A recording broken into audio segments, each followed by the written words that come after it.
Early states and Roman response. The migration of the Slavs into the Balkans is one of the defining episodes in the region's history, reshaping its cultural, linguistic, and political landscape.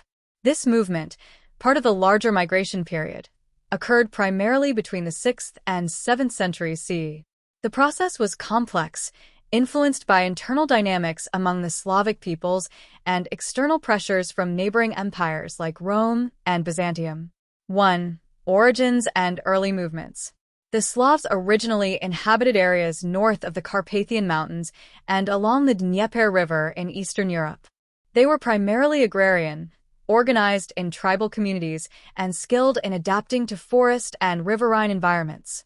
By the 6th century, population growth and external pressures, such as incursions by nomadic tribes like the Huns and Avars, pushed them southward. 2. The role of the Avars. The Avars, a nomadic group from Central Asia, played a pivotal role in the Slavic migration. After establishing a khaganate in the Carpathian Basin, the Avars formed a loose alliance with the Slavs, using them as auxiliary forces in their campaigns against the Byzantine Empire. This relationship provided the Slavs with military experience and facilitated their southward expansion into the Balkans. 3. The Byzantine Empire's weakness. The Byzantine Empire, which controlled the Balkans at the time, faced significant challenges during the Slavic migration. Frequent wars with Persia and invasions by other groups, such as the Lombards and Goths, overstretched Byzantine resources. The empire's inability to defend its northern frontier allowed Slavic groups to cross the Danube River and settle in the Balkans with relative ease. 4. Slavic settlement patterns.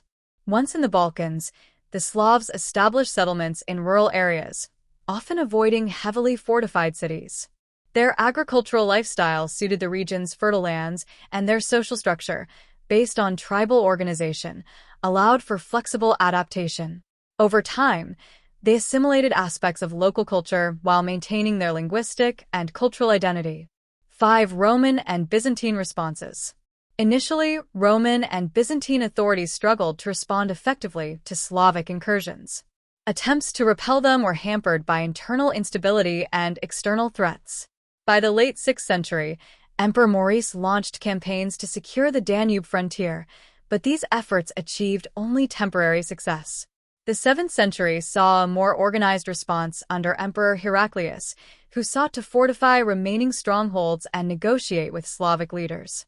However, by this time, Slavic settlements had become a permanent feature of the Balkans, and efforts to reassert control often relied on diplomacy rather than force. 6. Formation of early Slavic states. By the 8th and 9th centuries, Slavic tribes began consolidating into early state structures, such as the Duchy of Pannonia and the First Bulgarian Empire. These states played a key role in the political and cultural transformation of the Balkans, paving the way for the Christianization of the region and its integration into the medieval European world. Conclusion. The arrival of the Slavs in the Balkans was shaped by a combination of internal migrations, external pressures, and the decline of Roman Byzantine authority. While initially seen as invaders, the Slavs ultimately became a foundational population of the region, shaping its identity through their settlements, alliances, and eventual state-building efforts. This transformative period highlights the dynamic interplay between migration and empire during late antiquity.